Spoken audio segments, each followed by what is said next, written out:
ಈ ದಿನ ಅವಲಕ್ಕಿ ಒಗ್ಗರಣೆ ಮಾಡುವ ವಿಧಾನ ನೋಡೋಣ. ಗಟ್ಟಿ ಅವಲಕ್ಕಿ ತೊಗೊಂಡಿದ್ದೀನಿ ನಾನು. ದೋಸೆಗೆ, ಇಡ್ಲಿಗೆ ಎಲ್ಲ ಯೂಸ್ ಮಾಡ್ತೀವಿ ಆ ಅವಲಕ್ಕಿ. ಗಟ್ಟಿ ಅವಲಕ್ಕಿ, ಬಟಾಣಿ, ಈರುಳ್ಳಿ, ಒಂದು ಕ್ಯಾಪ್ಸಿಕಮ್ಮು, 2 ಟೊಮೊಟೊ, ಅರ್ಧ ನಿಂಬೆಹಣ್ಣು, ಹಸಿಮೆಣಸಿನ್ಕಾಯಿ. ಅವಲಕ್ಕಿನ ಒಂದೆರಡು ಬರೆ ತೊಳೆದು ನೆನೆ ಹಾಕೋಣ. ಅದು ಯಾವ ಥರ ಆಗುತ್ತೆ ನೋಡೋಣ. ಒಂದೆರಡು ಬರೆ ತೊಳೆದು ನೆನೆ ಹಾಕಿದ್ದೀನಿ. ಅಷ್ಟು ಗಟ್ಟಿಗೆಲ್ಲ ಇದನ್ನು ಒಗ್ಗರಣೆಗೆ ಹಾಕೋಣ. ಬಾಣಲೆ ಇಟ್ಟಿದ್ದೀನಿ, ಗ್ಯಾಸ್ ಹಚ್ಚಿ ಅದಕ್ಕೆ ಎಣ್ಣೆ ಹಾಕ್ತಾಯಿದ್ದೀನಿ. 1-2 ರಿಂದ 3 ಸ್ಪೂನು.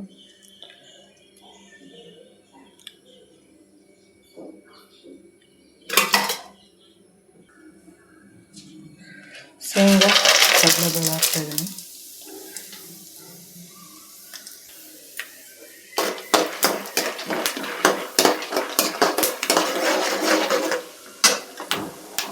ಇಷ್ಟು ಕೆಂಪಾದ್ರೆ ಸಾಕು.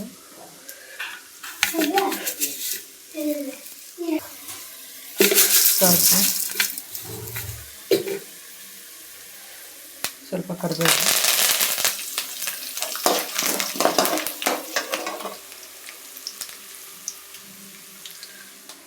ಇವಾಗ ಈರುಳ್ಳಿ, ಟೊಮೊಟೊ, ಬಟಾಣಿ,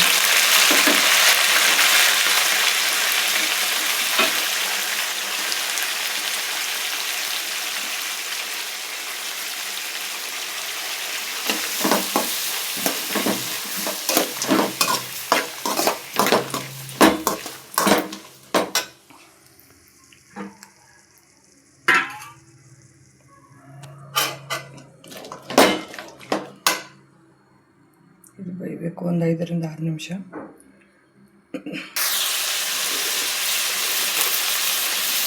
ಸ್ವಲ್ಪ ಅರಿಶಿನ ಹಾಕ್ತಿದ್ದೀನಿ.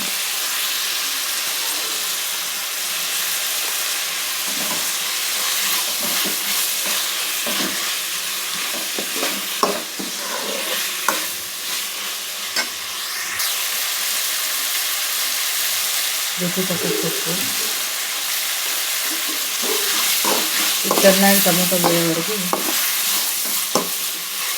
3 to 4 ಮಿನಿಟ್ಸ್ ಬೇಯಲಿ ಚೆನ್ನಾಗಿ.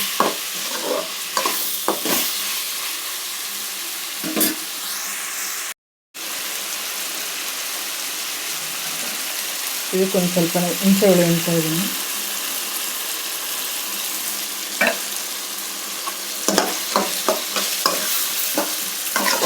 ಇದು ಮೇಲೆ ಸ್ವಲ್ಪ ಎಣ್ಣೆ ಬಿಟ್ಕೊಳ್ಳೋವರೆಗೂ ಬಾಡಿಸ್ಬೇಕು.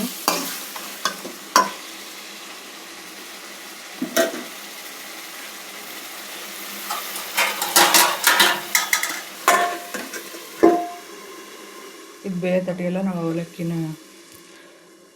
ನೀರಿಂದ ಹಿಂಡ್ಕೊಳ್ಳೋಣ.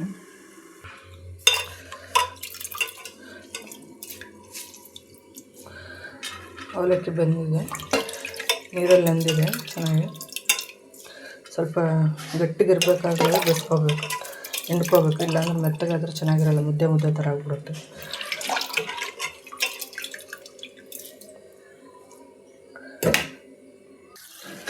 ಇಷ್ಟು ಬೆಂದರೆ ಸಾಕು. ಇದಕ್ಕೆ ಅವಲಕ್ಕಿ ಹಾಕೋಣ, ನೆನೆಸಿರೋಂಥದ್ದು.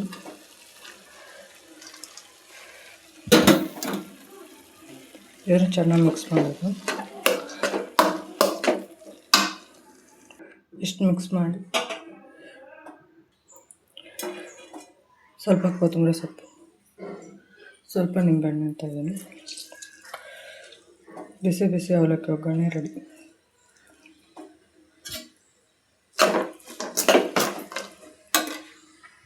ಬಿಸಿ ಬಿಸಿ ಅವಲಕ್ಕಿ ಒಗ್ಗರಣೆ ರೆಡಿ. Thank you.